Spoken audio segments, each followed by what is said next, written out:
গ্রামের একটি মধ্যবিত্ত পরিবারে এক বৃদ্ধ বৃদ্ধা তাদের দুই ছেলের বউ এবং এক ছোট্ট নাতিকে নিয়ে সংসার করতেন। দুই বউয়ের মধ্যে বড় বউ সুমনা ছিল শান্ত স্বভাবের এবং দয়ালু, মিষ্টি ছিল তার ব্যবহার। ছোট বউ মনিকা ছিল একগুঁয়ে এবং অহংকারী। বড় বউয়ের কোনো সন্তান হয়নি। ছোট বউয়ের একটি 3 বছরের ছেলে আছে, নাম বুবাই। শাশুড়ি মা এই দুই বউয়ের মধ্যে বিস্তর ফারাক করতেন।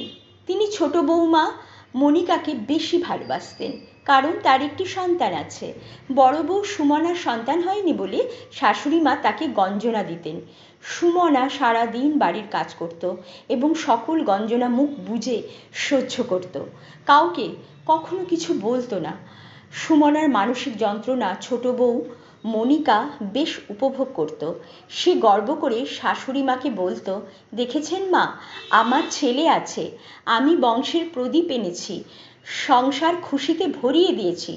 শাশুড়ি তার কথায় সায় দিয়ে বলতো, এই বড় বউ ঘরে আসার পর একটা বাচ্চাও হলো না, সংসারে শুধু কাজ করলেই বা কি হবে।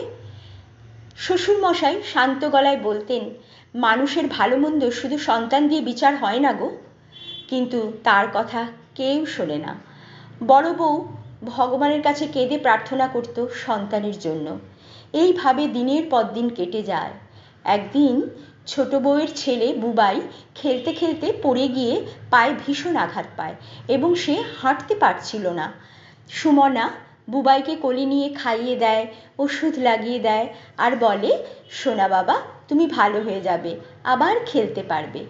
বুবাই ভীষণ ভালোবাসে সুমনাকে, মানে ওর জেঠিমাকে, সব সময় তাকে আঁকড়ে থাকে। মনিকা এই ব্যাপারটা মেনে নিতে পারত না। সুমনাকে বলতো, আমার ছেলেকে নজর দেওয়া থেকে দূরে থাকো। শাশুড়ির ছোট ছেলে মনিকার স্বামীও তেমন সুবিধার ছিল না। সেও বৌদিকে মাঝে মাঝে কথা শোনাতে ছাড়ত না, কারণ সংসারে সে একটু বেশি টাকা দিত। সুমনার স্বামী অতীব ভালো মানুষ ছিল, কিন্তু বউয়ের হয়ে মুখ ফুটে কাউকে কিচ্ছু বলতে পারত না, তাই মনে মনে খুব কষ্ট পেত।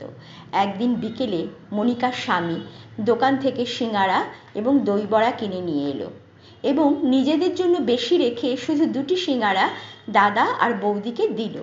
পরের দিন সকালে শাশুড়ির ধুম জ্বর, সঙ্গে পেট খারাপ এবং বমি হতে লাগলো। ছোট বউ মনিকা, যাকে শাশুড়ি বেশি ভালোবাসত, সে দূরে সরে রইল। বড় ছেলে ডাক্তার নিয়ে এলো। বড় বউ সুমনার অপরিসীম সেবা যত্নে শাশুড়ি মা সুস্থ হয়ে উঠলেন। এই কয়দিন ছোট ছেলে এবং ছোট বৌমা শাশুড়ির ধারে পাশেও আসেনি।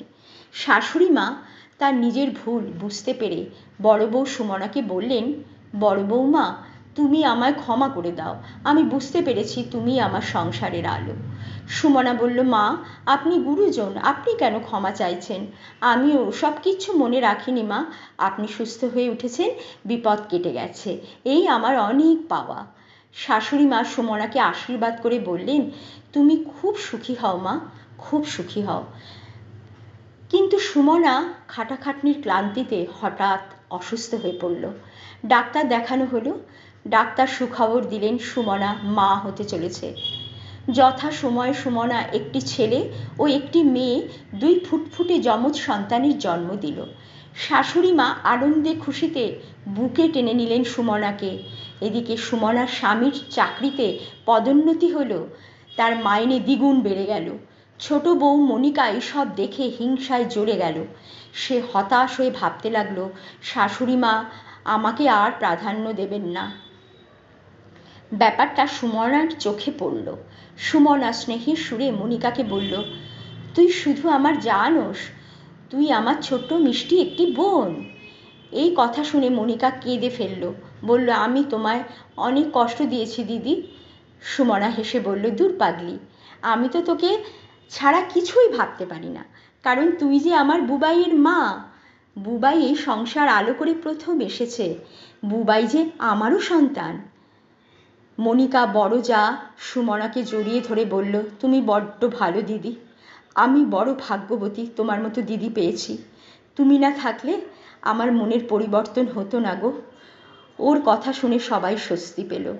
সুমনা এইভাবে সংসারকে ভালোবেসে হাসি খুশিতে ভরিয়ে তুলল।